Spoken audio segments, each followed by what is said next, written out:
Hello, everybody. Welcome to the weekly podcast from Hot Pole Studios, the Hot Pole Podcast, because that's its name, because that's us. I'm your host, Adam Steele, and joining me as usual is Mr. Liam Wright. Hello. Hello. How are you? I'm good. I've got a hardware crypto wallet. Oh, how very fancy. Look, it's got a little light. Wait. Oh, no. Oh, you have to press it in just the right way. There There we go. It's extra secure. Yeah, and it's got a camera on it. Ah, Very fancy. very fancy indeed. I'm very excited about it. It's very nerdy. Yeah, that's what you want. That's been the highlight of my week. Yeah. Well, it seems like, the YouTube notification was not 7 minutes late, Al. We were 7 minutes late. We've only just gone live. You'll generally find if the notification's slightly late, it's because we have some sort of tech issue, which we almost always do because computers. Yeah, I couldn't connect to Discord, and then I couldn't hear Adam. Yeah. And then I thought Adam was live, so I was trying to be really careful what I was saying, trying to fix it, thinking it'll be really annoying if I keep just going test. Yeah. But as it turns out, my voice was still on push to talk because we've been working on a new Discord server. Not for us, but the unofficial Reaper users group Discord is now a thing. Ooh. So that encompasses all the kind of the major Reaper channels, Reaper blog, and Let's Talk About Reaper, and several others, of which, of course, I am a part. So I'm not going to be particularly active on there. I'll kind of keep notice. But yeah, we've been upgrading our own Discord server as well. If anyone would like to join, I'm sure someone can put a mention in the chat to our Discord.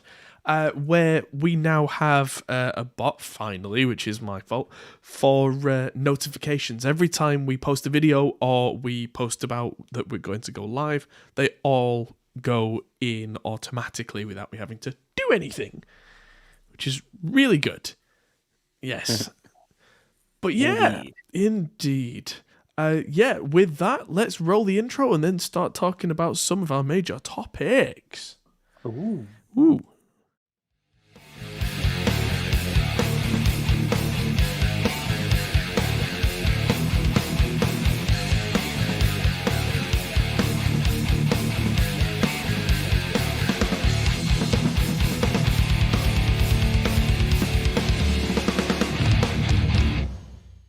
There we go. So, one thing that's worth mentioning before we do anything else is I think, was it last week I put out my video on the Slate VSX headphones, the 6-month-on new update thing. And it's really funny that one of the things I said in that video was 6 months on, there'd been some reports of the headphone bands cracking, and it hadn't happened to me. Well, guess what happened today?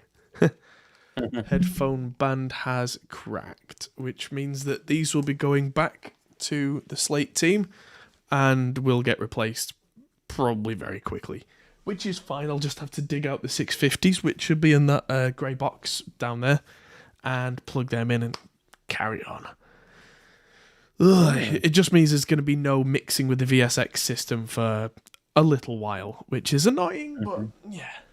Also, viewers who are keen-eyed may notice there is a distinct lack of amps behind me here where they usually are. That's nicked. No, yes, they got stolen. No, they're right here. They're on the floor next to me. I've cleared out this because above there, what you can't see on the camera is there is a set of guitar hangers on the wall, and they kind of came a little loose, which is worrying.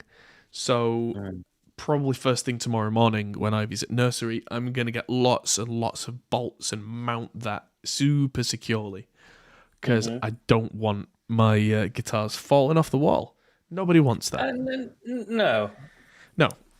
So unless, I don't know, a distressed guitar seller might want that. Yeah, that might be what they do. Some crazy Japanese noise rock art kind of project might want to do that. Plug them in and leave them and just clang. Ah! No, it's like they'll be worth more if they get dinged and knocked and stuff. They're distressed. They're like 5 times the value.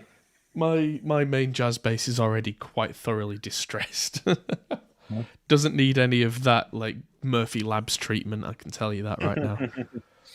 But yeah, I mean, man, it's been a quiet week, relatively speaking, for me. I tried to have a couple of days kind of off, not off, but just taking it easy, just to have a bit of a calm one, and it's not happened at all, really. I was in the studio a couple of days ago, and I ripped out every single cable that we had.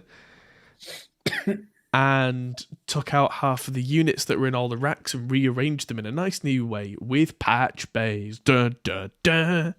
Ooh. Yeah, it's only when I did that I realised that the actual cable looms I'd ordered to wire it in were nowhere near enough.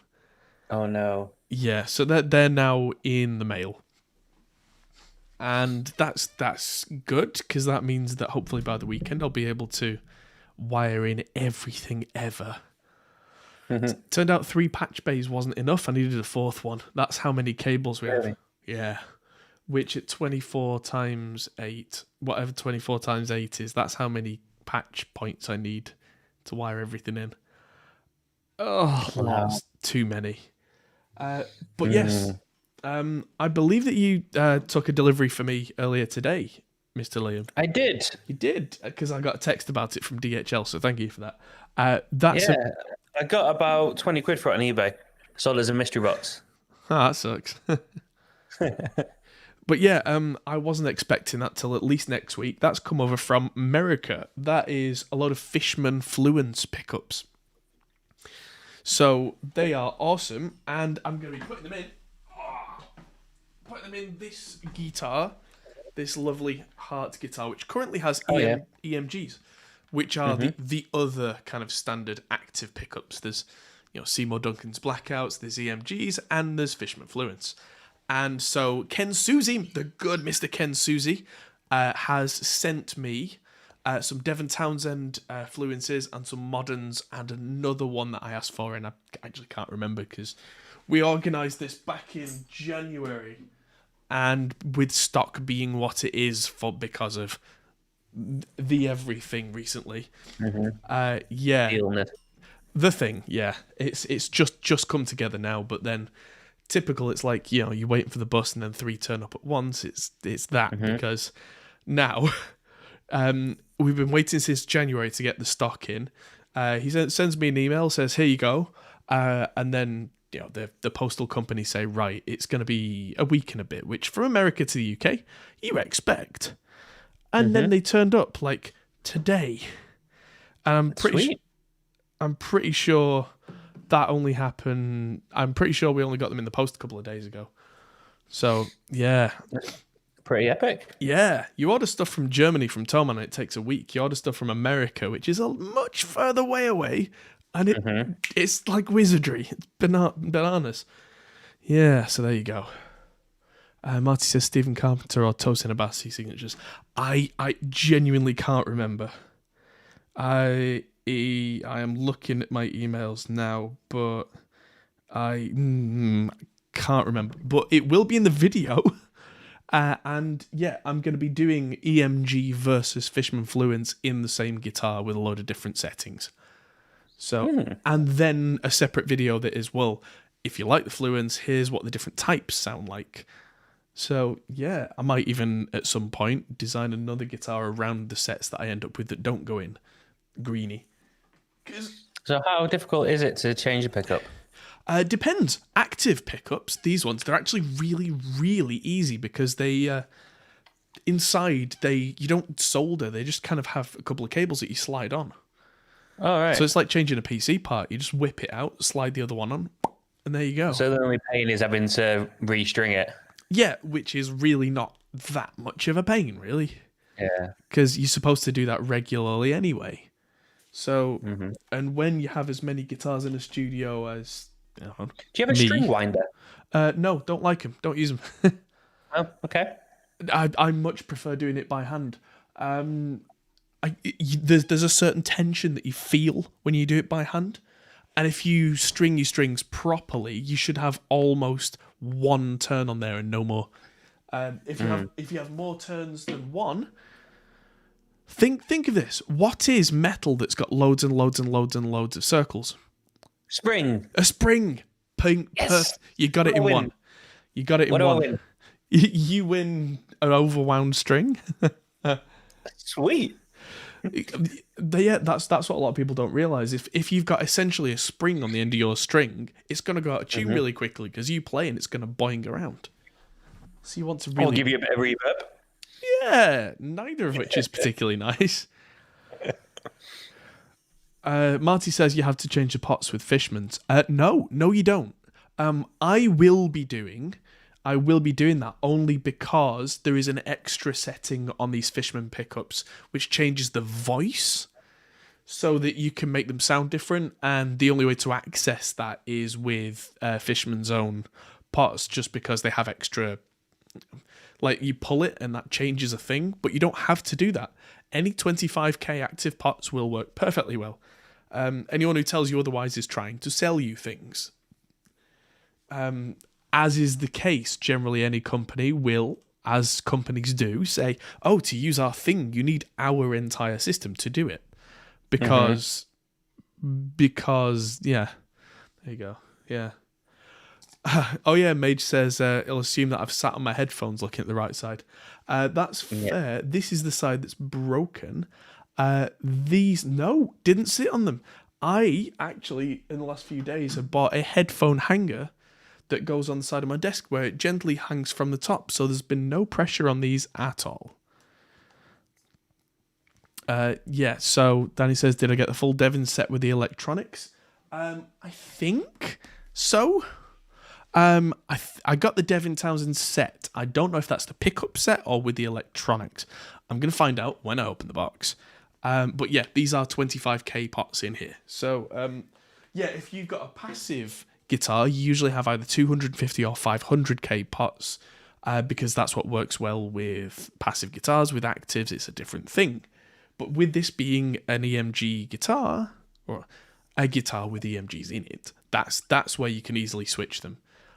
With passive pickups, you generally have to be a bit more particular, and you have to be quite good at soldering to do it right. I say good at soldering. You can be entirely average as long as you can do it right. Because I am entirely average at soldering. I can guarantee you that. I am 100% average. Yeah, it's funny. Anyone watching my videos and watching me soldering, if you don't know what you're doing, you go, oh, I think that guy knows what he's doing. If you actually know what you're doing, you look at my videos and you go, this guy is a clown. Yeah. But, you know, there's people who do it for a living. There's people who do it even as a hobby, like over and over and over and over, changing things in amps and other circuit boards. And yeah, those guys are far more versed than I am. But yeah, that's a thing that is happening over the next week. I think I'll be in the studio again either tomorrow or Saturday to rewire the studio, but just the power. I reckon it's going to take me that long to do it that I need a full day just to do the power. Not because it's hard to plug in a cable, but because I'm going to do it right. I'm going to route things properly, tie them down, make nice, neat tracks, do it right, you know, the way that I've probably never done before. And do it right, because then I can make a nice video about it and show you what you should be doing rather than what I was doing. And separate the power so the power goes down one side and the audio goes down another side, so they never get near each other, so you've got less noise on your, you know, or your cables, which arguably should give you better quality. We'll find out. But yes, interesting indeed. So yeah, I'm very much looking forward to the end result. But yeah, the first day, which was Tuesday, absolutely wiped me out. Yeah. Well, that was the day when I unplugged everything, ripped out every single cable, including like literally pulling looms out that no one knows what they do or where they used to go. But it was just like, are you plugged in? I don't even care. Just out you go. Cables have been there for like 7 years. Yeah, some of them. And well, some of them have even only been there for a few months, but as I think a lot of studio owners will be able to relate to, we started off with a nice, neat wiring system, and over the years, we'd add the cabling for it, take a thing away, move a thing, and before you know it, where you've just kind of borrowed a cable from here, or you had a nice, neat kind of set of cables and one had to be taken out or one had to be added in, before you know it, it's a rat's nest. Mm-hmm. And so I just got to the point where it's like, right, we've got a new rack to add all this extra audio gear into. Let's have a clean break. Let's just start again. And at the same time, I've just put in an Audient Nero, the monitor controller. So I'm completely changing the way that my studio is wired at the same time. So I thought, right, clean break, out you go. And moved almost everything around in the rack so that they're in more logical places. So cables can be shorter. So we're not trailing ridiculously long cables from one side of a thing to another if we don't have to. Which actually would save us money in the long run. Because why would you have 10-meter cables going from here to here if you can move the two things so they sit next to each other and just have a 1-meter cable, you know? And then you're not running the risk of extra noise. But yeah, the cable management, oh boy. Yeah, but it's all happening. Good stuff. Yeah. And then this week, I think I've had like a head cold. Been really sniffly. And last couple of days, I've been kind of out to lunch a bit. But during that, I managed to file my tax return and edit 500 videos for Riffhard. 500? 500. All roughly between 10 and 30 seconds each. All right. But it's the kind of thing where it's old footage from Riffhard where I've done a new grade on it and improved the sound and all the kind of stuff. But once that's done and it's all from the same session, it's just a case of copy, paste, copy, paste, copy, paste, copy, paste, render, render, copy, paste. Which is easy enough, but when you can't quite see straight because your brain hurts, it's just like, copy, paste, copy, paste, copy, paste, copy, paste. Yeah. Mage says, I'm sure wires twist together by themselves during the night. Yes. The cable fairies. Does no one know about the cable fairies? I have boxes where the cable fairies have been. Anywho, the next piece of news for us is also the first article on the news. So I think it's time to talk about the news. This is my little celebration. I've known about this for quite a while, but and that will now be patently obvious because it is the Victory V4, the Kraken amp. It's Unleash the Kraken. Yes. So previously, Victory amps have made the V4 Kraken preamp pedal, which needed a separate guitar amp or other setup to function with. Run intro. We already did the intro, Marty. But yeah, they've changed this up, so now it has a 180 watt Class D power amp strapped to it. And more importantly, the reason that I was aware of this is it has a 2 notes cab sim output. Which, yeah, so the whole 2-note system is now embedded in this. So that's why I knew that this was coming, because for anyone who didn't know, I captured all of the Victory cabinets.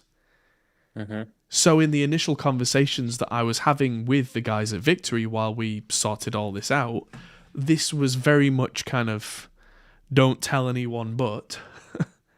This. But for me, it seemed patently obvious. If you're going to be working with 2 notes as an amp manufacturer, why would you not do this? Because, you know, it's the next logical step. If you've got all your cabinets captured, you've got your own amps, why would you not then do this? Very, very clever, I think. And yeah, it's a clever design. So it's got the XLR out for the 2 notes cab sim.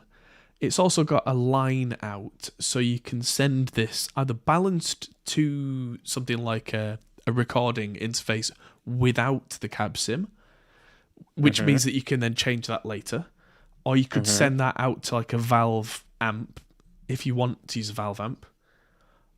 It's got its own speaker output, of course, so into 4 ohms it does 180 watts, which even for a digital amp, that's kind of loud.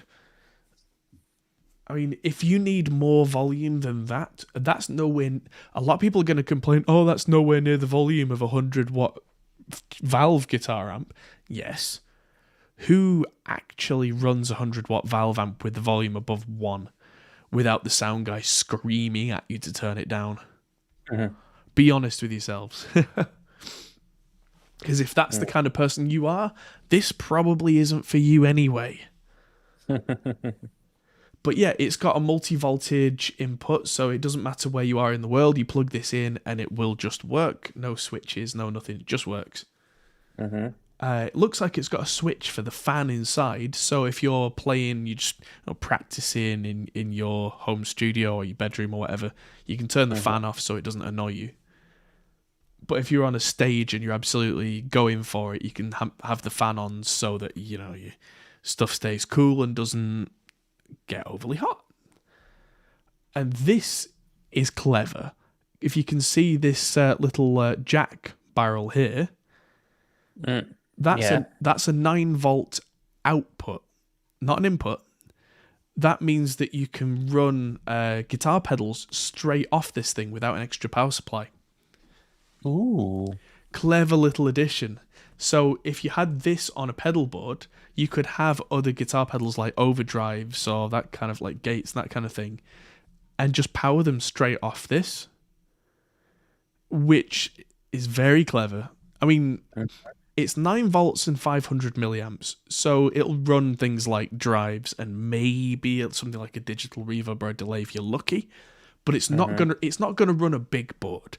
But to be completely blunt, if you're using a big board, you've probably already covered that base by having these big fancy power supplies.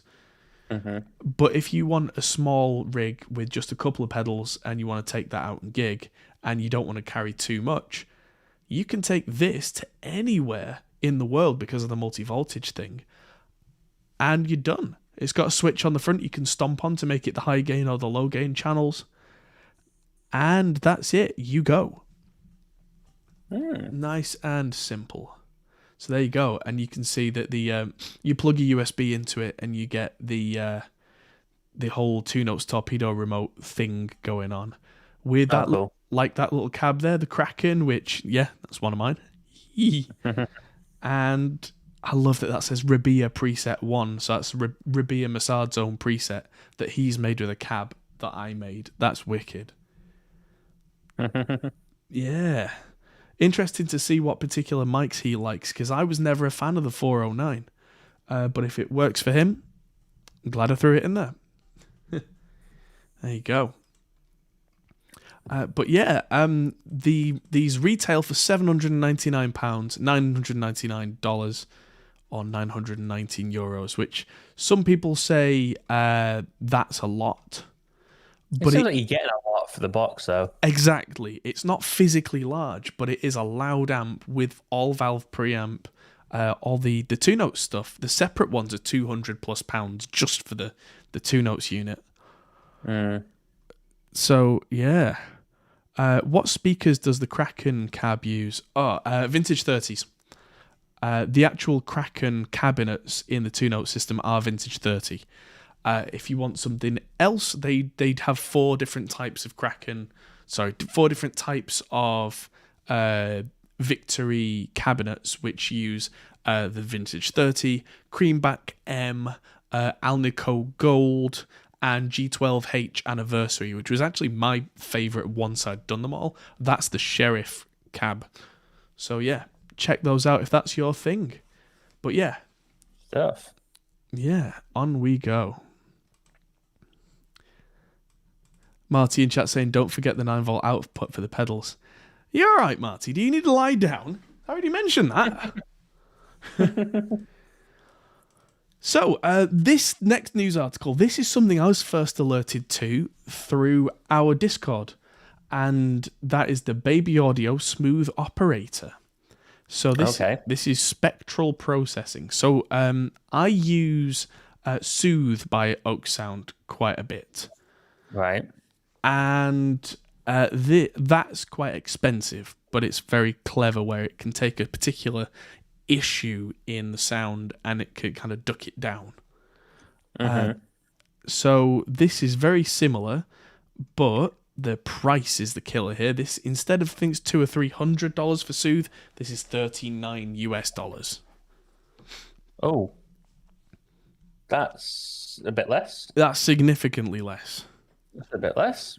Yeah. So yeah, if this does anything anywhere near what Soothe does, but you don't want to shell out the large amount of money, here's a solution.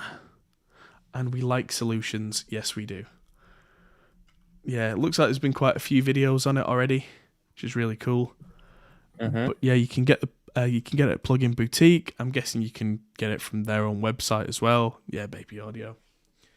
And yeah, there's a sidechain mode so you can get it to duck nasty sounds from a different source as well. So there you go. If you want to check that out, do. I'll see if I can check that out, but I'm already kind of using Soothe and I'm rather happy with it. So there you go. Good value though, again. Yeah, if it's something you need and you don't already have, this could be the answer for you if you don't want to spend silly money, because from the looks of things, Soothe is a lot more finely detailed in terms of its control, but if that's not what you need, and you need this kind of thing that takes horribleness away with simple controls, there you go.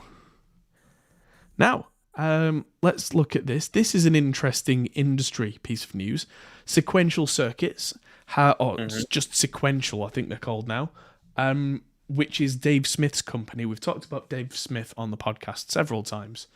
They make synths like the Prophet, have now been bought or joined, or they've been integrated into the Focusrite family of brands. Ooh. Let's have a look, see. They may have... yeah, it's interesting that they've gone in with Focusrite. Focusrite are quite a big distributor on the side with... These are the brands that they essentially own. So that's an interesting distinction. Like SE Electronics are a good example where Focusrite don't own SE Electronics, but if you want SE products in the UK, you get them from Focusrite. That's just a distribution deal. So the fact that they've named Sequential here tells me that they've either bought them or done some outright deal so that there's some sort of takeover. However that has been manifested, which is interesting. But this is something I'm seeing more and more of, like Mesa Boogie being bought by Gibson. A lot of these key industry figureheads like Dave Smith and like Randall Smith from Mesa, they're not getting any younger. Dave Soldano from Soldano Amps is also... I don't like using the words sold out, but has transferred his business to, I think is better, to boutique amp distribution. Because I think when you're in the kind of, silver hair brigade, these guys would be much happier making the stuff that has made them famous rather than spending all day doing business and signing paperwork. Yeah. I very much understand that. So I think that might be it. I don't know how big Sequential are at the moment as a company. In the past, they have been pretty huge. In the 80s, if you could afford a Prophet, you could afford something that was the equivalent of a medium-sized car. So, yeah. And even now, a lot of the Sequential Prophet stuff it's expensive. So this is almost like a premium flagship brand for Sequential, which, considering that since Adam Audio, as a good example, were bought by Focusrite, they now have a much lower budget range, which probably makes them a lot more accessible to a much higher number of people. I wouldn't mind betting that Sequential are going to end up in a similar situation. Mm-hmm. Yeah, like I say, it's not fair to use the word sell out, but I've sold up, I think. Yeah. But I think it's more and more common as well these days where, like, takeovers like this in the 80s and 90s that I've read about historically, generally the owner of said company at that time, especially in the tech industry, would sell the company to larger company. Then that person would either go their separate ways or be kind of a powerless figurehead for a short term and then fade into the distance. I think that's less common now. That with guys like Soldano or probably Dave Smith and Randall at Mesa, they're staying on as the figureheads and actually getting to spend more active time in product development and research, which arguably could be a good thing for those companies, because if the genius of that company gets to spend more time being the genius, everybody wins. At least in theory. We'll see how it shakes out, but excited to see what Sequential come up with. Sounds very interesting indeed. Does indeed. We'll have to see how that pans out. There seems to be a trend at the moment towards larger companies buying up smaller companies. Maybe this is it's the war to come of everyone defending against the giant Behringer. You say it's just going to wait and see. You just can't really know from that. You can only speculate. Yeah, absolutely. We'll see how that shakes out. So, moving on from big stuff to little stuff. So this is the Lightning Boy Division, a tube DI box. And a lot of people will think, oh, whoop-de-doo, a Valve DI box. Aren't they really big and really expensive? Usually, they are. I have one. I have the Groove Tubes Ditto, which is about the size of a big concrete breeze block. And this isn't. This is really quite small. And it's something that can run off a 9-volt power supply, same as an effects pedal. And it's got a thing in called a New Vista. Okay. Now, for people who aren't aware of what a New Vista is, yes, most of what we know as valves come from designs in the early 50s, the big, thick glass things. And in the late 50s and early 60s, RCA, who were Recording Company of America, so they were the big dogs in America, and actually they were the guys who came up with the book on valves. So these guys knew valves. They made these things called the New Vistas, which are tiny, use a lot less power, last a lot longer, and do exactly the same kind of thing sound-wise as the big fat glass things do. And the only reason they didn't become massively popular is when they were made, I think when they were first made, they were really quite expensive, which is what happens with every technology. When every technology is made, at first it's really expensive. You can be an early adopter, or you can wait for the price to come down as the old stuff gets phased out. I think before that could really happen, transistors came in and killed the valve industry dead. Just killed it outright. Yeah. Right. So what happened was anyone who still had the old valve gear could keep using the old valves that were already in the shops and already cheap. And the people who wanted the new shiny things went and bought the transistors, which is why now, 50, 60, 70 years on, if you're lucky, you can still find old glass valves, but New Vistas were never really a big thing. Which is kind of a shame, because if we could use these in like guitar preamps, they'd be really, really cool. But because they never really took off, you just can't find old stock. And as a result, the guys at Lightning Boy, they seemed to know that these were a thing. And so they collected them, and they had enough to make 68 of these DI boxes. Which is kind of a shame. It's one shot of being nice, but nice. But yeah, they can be run off a 9-volt battery, or they can be run off 9 volt, same as a guitar pedal. And so this guy's making 68 of these, and they've got a volume knob and this thing called a vision knob, which apparently is a bit of a high frequency boost. No 48 volt phantom power, no, because 48 volt phantom power couldn't provide nearly enough current to run a valve like this. No chance. Right. Yeah, 48 volt phantom power provides almost no current. It's a tiny amount, and it's just enough usually to like what's the word, to polarize a thing. My mind has gone. It's Magnetize? Polarize capsule.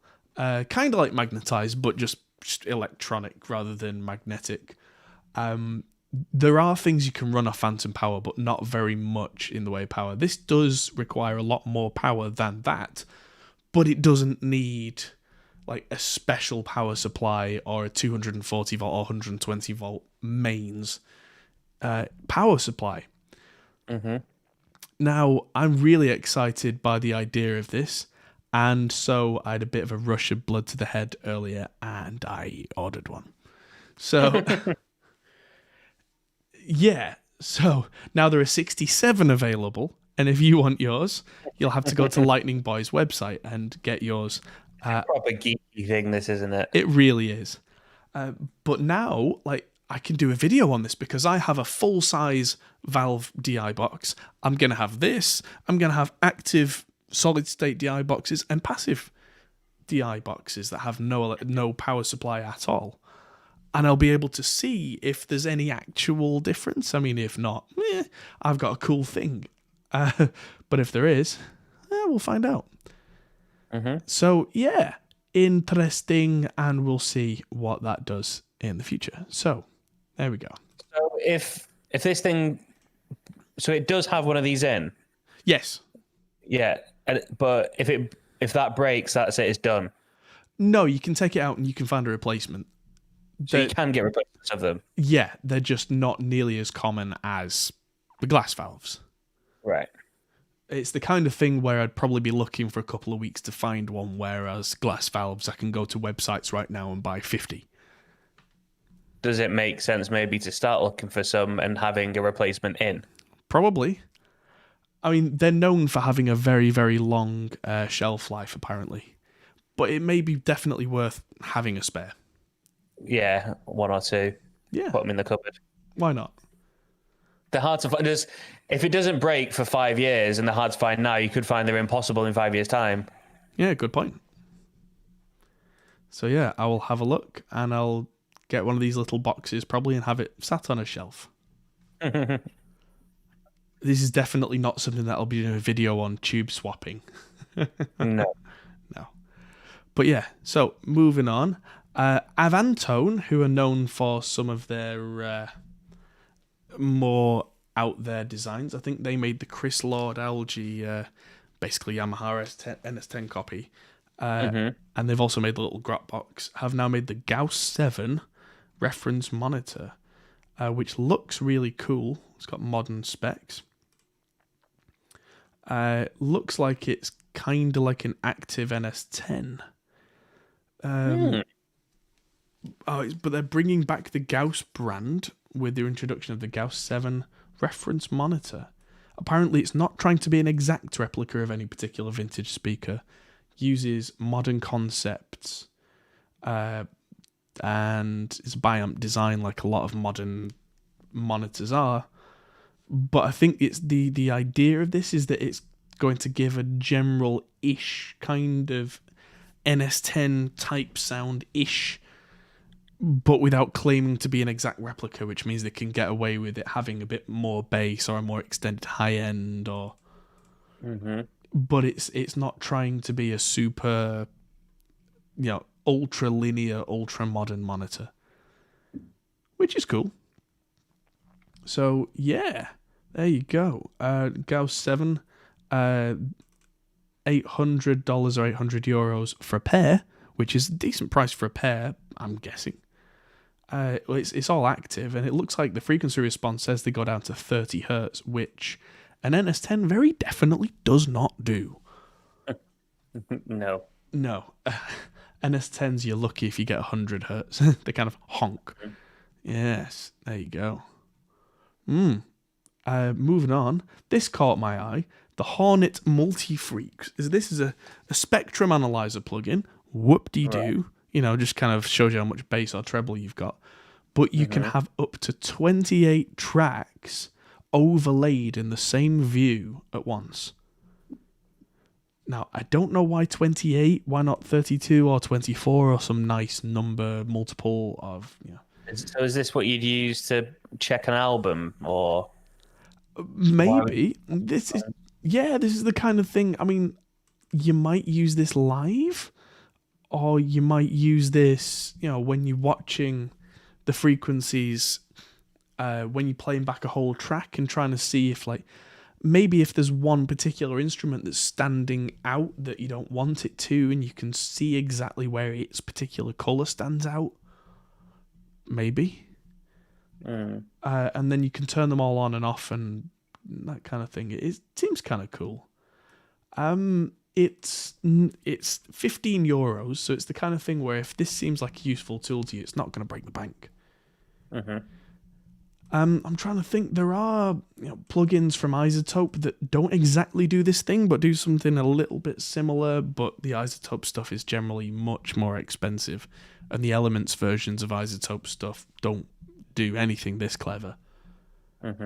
So, yeah, there's yeah,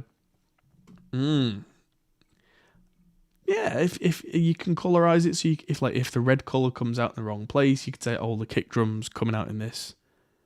But there you go. Interesting that you can do it.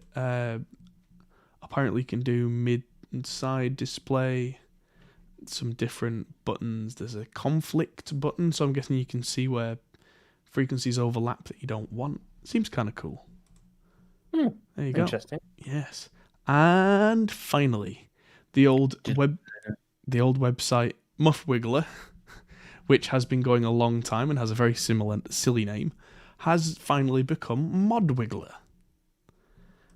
It's like Gearsluts as well changed the name, didn't they? Yes, I don't know if they've actually done that yet. I think they have, yeah. They have, because I remember us covering that they were going to do that. I got an email about it. Right. I am absolutely 100% not a member of that site. I joined Gear Space now, isn't it? Yeah. When we started the studio, when we were trying to find the origins of the BBC preamps. Ah, right. And I actually had a reply to the post about a year ago, I noticed. Cool. Yeah, I mean, there are some nuggets of gold on there, but I always found that was just a bunch of old men telling you how much better their idea was. Yeah. Yeah, I didn't stay. No. But yeah, the old site Muff Wiggler, which was always a kind of slightly silly website that was based on kind of pedal modding and just electronic modding, was named after two pedals, the Electro Harmonix Big Muff and a pedal that Electro Harmonix made called the Wiggler. So it was a completely innocent name that they just came up with, Muff Wiggler, which is very silly, and it was always supposed to be light-hearted and, like I say, silly. But I think as time has gone on, the original owner and operator of the site, a man called who was the late Mike McGrath, is no longer with us. And 2 years on from that, the caretaker of the site, operator called FlatScan, has said it'd be a good time to detail the often hinted upcoming changes. So yeah, they've changed the name because, as the world gets smaller because of the internet and more questions are raised it gets more difficult to explain to every particular person the origin of the name, and it can be misinterpreted, and you can go down these, it can cause problems. So they've decided to change the name just to Mod Wiggler, because, it's all about modifying pedals and that kind of thing, and it's very similar to the original name, but hopefully should cause no offense. And yeah, from what they've said, they will not be rewriting history. They won't be changing old post contents. They're not banning or scrubbing words. So everything that happened previously will remain as was. They're not trying to erase what has gone before, but they're changing what's going to come from now. And fair enough. Yeah, I think it's fair. One of the guys in chat says it's politically correct madness. No, I don't think so. It's one of those things where just making something a bit more friendly and open for all is only going to be a good thing, because if you... apparently another problem has been in the past that because of its name, anyone who's into guitar pedals knows what a Big Muff pedal is. If you are not in that community and want to get in, it comes across like adult content, which also has apparently flagged several sites sanitizing, what do you call them, bots, like when you're on a corporate network or that kind of thing, where, let's say you work for a large, I don't know, banking firm, finance firm, and your spare time hobby is guitar pedals. Yeah, you're not going on Muffle Wiggler on the at lunchtime and then getting a promotion, are you? Exactly. Where it's an entirely innocent thing where your hobby may be to... I mean, you can imagine it on like a report as well. Like if someone did want to like bring you down, like, oh, and Dave was was this website, Dave? Was it muffwiggler.com? Yeah, so I think we all know what that probably is. No, but it's I'm sure it's a guitar site, Dave. Yeah, okay, sorry, you're fired. Exactly, yeah. So it's the kind of thing that's changing the perception of the site and not changing the site itself. And I think that can only be a good thing, because that means that it's more accessible and open to more people. And why would you not want that to be in your hobby, in pursuit of your chosen things that make you happy? Marty says rate my poo is not allowed. Yeah, well, I can understand how that might be not safe for work. And so that is the news. So yes, it's been a much busier week than I thought it would be. Any questions? If you'd like to ask us in the chat, now is the perfect time. And I'll remind you that we have our Discord, which we can put the link in the chat, where we can... I'll get an invite link, and I will paste that in chat there. Oh, hello. That's come up over your face. I do apologise. There we go. And I don't know why that suddenly made the stream bitrate double, but there you go. Weird. Yeah, if you want to jump on there, we can ask questions and get to know the rest of our community, and the whole thing's starting to thrive, and it's great. One thing that people have been asking me on Discord this week is, when is there going to be another live stream of the Epic Prog Metal series? And the announcement is, unfortunately, there isn't going to be one, because the album is done. Which is, mixed. I was expecting a set of revisions from the client, and they sent a message saying, yeah, we love it. It's done. Wow. Great. Yeah. John Mann says, how would you describe the Kraken cab sound versus, let's say, the Mega? I'm not going to answer a question like that because, firstly, I don't really know. There are over 400 cabinets in the Two Notes store, and I know quite a few of them. I certainly don't know all of them. And trying to describe sounds, let alone a difference in sounds, is tricky at the best of times, and my perception might be very different to yours.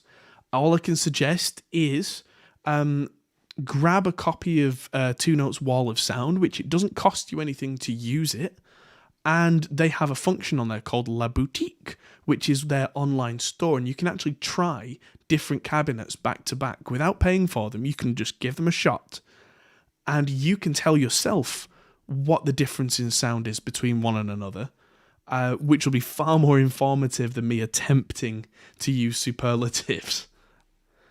And however, I do believe that the cabs on the Two Notes store that are made by some studio in England somewhere, Hot Pole Studio or something, they are definitely the best, yes. they're meant to be rather good. Yeah, but they definitely have the superlative of good. They sound more good. Yes, absolutely. We have about 50 cabinets on the Two Notes store now. Personal highlights for me are the Big Beast, which is a Zilla 4x12 standard size, and the Tall Beast with either the Alnico Cream or the Redback speakers. Those are my particular favourites that I like the most. So If you collect all 50 of them, we'll give you a shout out on the channel. Absolutely. Yeah, Marty says, hold on, he said it'll be the first album in a series of 3. Yes, absolutely. So there are the plan is that there are going to be 3 albums in this Sky Asylum trilogy. Recording any set of albums like that is going to take a significant amount of time. So, all being well, I am going to hear from those guys at some point down the line where we work on the next album. I think that's the plan. But for now, they've actually got to be written and recorded. So that's going to take a while. Yes. So yeah, I would very much like to work on more of that stuff. And that kind of stuff, if you know any bands who are looking to do online mixing of stuff they've recorded, send them my way. Show them the streams that we did. And yeah, that'll be pretty cool. But yes, that album has now... Quite good as well, because you're getting like double value for money as well, because you're getting to actually know why your album's been mixed a certain way. Yes, absolutely. And you get that wonderful currency of exposure. Everybody loves exposure. So yeah, I know. I use it down the supermarket. You can use it for buying groceries now. Oh no, wait. If you use exposure in the supermarket, they take you out very quickly. Yeah. On the milk aisle. Yeah, no. Oh. No, that wasn't meant to be. In the dairy-free section. I was just trying to pick an aisle in the supermarket. Oh. God's sake. Oh, I've got some news. Goo. One sec. Oh, hello. Goodbye. Yeah, so while Liam gets that news, so the Sky Asylum album has now gone off for mastering. I'm not sure who the mastering engineer is yet, but yes, it's always better to have an album mastered by someone competent who is not the mix engineer, because it's a second opinion and a fresh set of ears. So, yeah, see how that goes, and I'm looking forward to the release just as much as everybody else. So this is studio related in that it's from the studio, but it's also YouTube related in that YouTube helps me solve this problem. But most people won't have a clue what I'm talking about, but it may still be interesting. Do you remember this? Oh yeah, the little safe. So this is the studio's petty cash safe that hasn't been opened since 2014 because we lost the key and the batteries ran out. Oh yeah. So we've had some petty cash. You've been watching Lockpicking Lawyer? Stuck inside of it for 6 years now, including some of Seb's old credit cards, which he put in here so that he couldn't get access to them. And yeah, I went on YouTube and I was like, I wonder if there's any kids on YouTube that can tell me how to crack a safe. And guess what? Oh, it's locked again. Huh. Oh, let's see if I can do it, shall we? One sec. Bonk.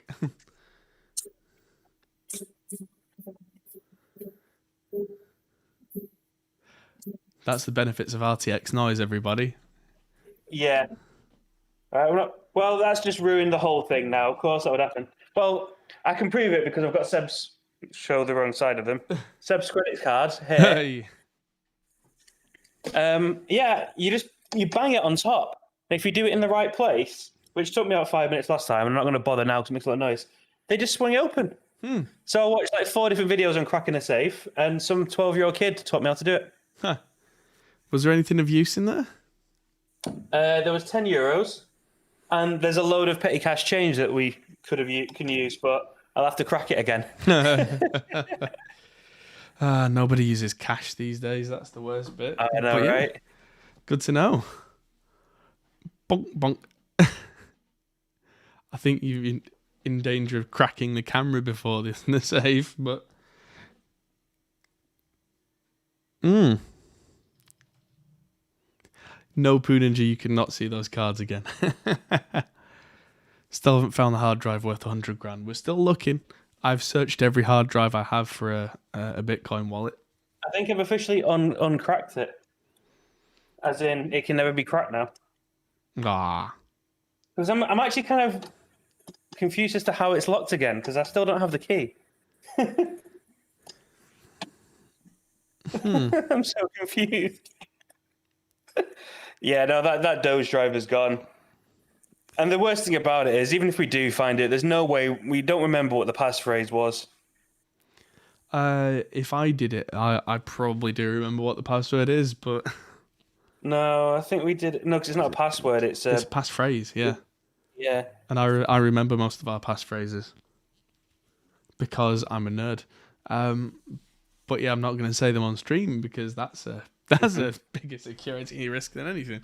But yes, lightsaber opens everything, says Poonage. Yes, well, as soon as we've got a real working lightsaber, I'm sure we can. Hell, if we had a lightsaber, haven't we got another safe somewhere we could open with that? We do have another safe. That safe has officially never been opened since we've been here. Yeah.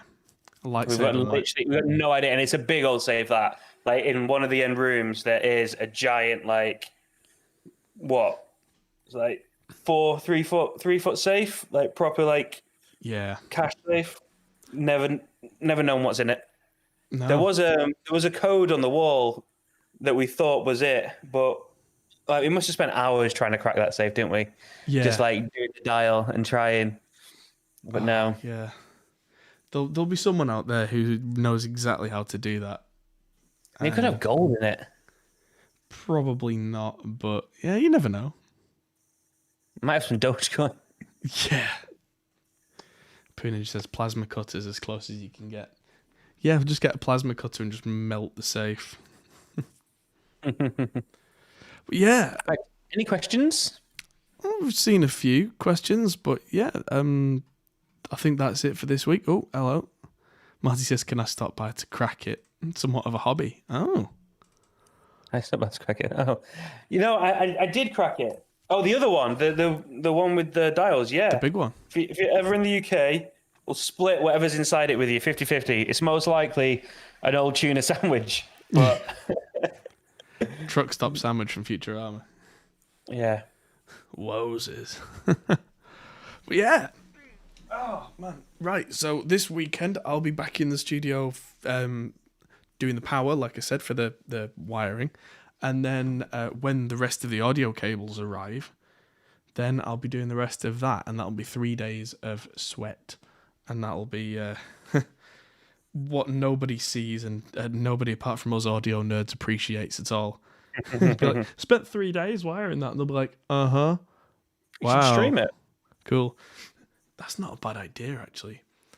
You've got like a million cameras down there now. Yeah, I have been recording it, but yeah, maybe I could do that. I've been listening to audiobooks while I've been working, and it's been keeping me company. Because it's not the kind of because I've literally unplugged every single speaker in there as well. The systems haven't been on to listen to anything. So I've just had my phone blasting out The Expanse novels by James S.A. Corey off Audible. Oh, man. Oh. Poonin just says, last safe we cut open had a piece of paper with the combination on it. Seti Gang says, what are your thoughts on the iLoud speakers? They're okay, I guess. They're nothing special. They've got no low end at all. The iLoud speakers. They're relatively neutral, but if you need them, then you probably don't need them because monitors like that do rely on the acoustics of the room you're in. And if you're having to use small portable speakers, you're probably in a room with terrible acoustics. And that is going to really screw you up. So, yeah. I'm not going to say don't get them because they're bad. I'm going to say don't get them because if you need them, you actually probably need something else. I've just put in... I've just put in an old rubbish kind of boombox thing. Plugged that into my ID14, which is massively overkill because that thing's terrible. But it means that I can hear things when I'm not wearing headphones in the room. But I know that doesn't sound good, and I'm not going to trust the quality of it. And I know in the back of my mind, anything I hear from it, I'm not going to be making those kind of notes that mix engineers make, like, needs more treble, needs less of this, needs more of that, because I know it can't be trusted. But sometimes I just want to look at something or do a bit of video editing and I don't want to wear headphones. Those are the kind of situations where those iLouds are good. I don't think they're good for actually working on for mixing, which is the kind of purpose of them on paper. So, yeah, there you go. But yeah, if I actually got anything bigger than that for sound monitoring in here, like I said, it would be a complete waste because it sounds like a box in here because it is a large plastered box. And yeah, by the time I'd gone to the nth degree of acoustically treating this room, I may as well have just put these back on. So there you go. I think that's all the questions we've got this week. So thank you everybody for watching. Go out, so. Yes, it's been a lot of fun. Thanks everybody for watching. I'm going to go and upload this and the previous podcast, which I haven't actually uploaded yet, so I'm going to do 2 in 1. Had a bit of a website issue last week that was fixed. So, podcast up. And yes, thank you everybody for watching. We'll see you very soon. Bye-bye. Goodbye, everybody. Hey everyone, that might be the end of the video, but if you fancy carrying on this conversation, we have a Discord server, link is in the description. We're also on Patreon, which is something you can really help us with. We also are on Facebook, Instagram and Twitter at Hot Hole Studios. See you there.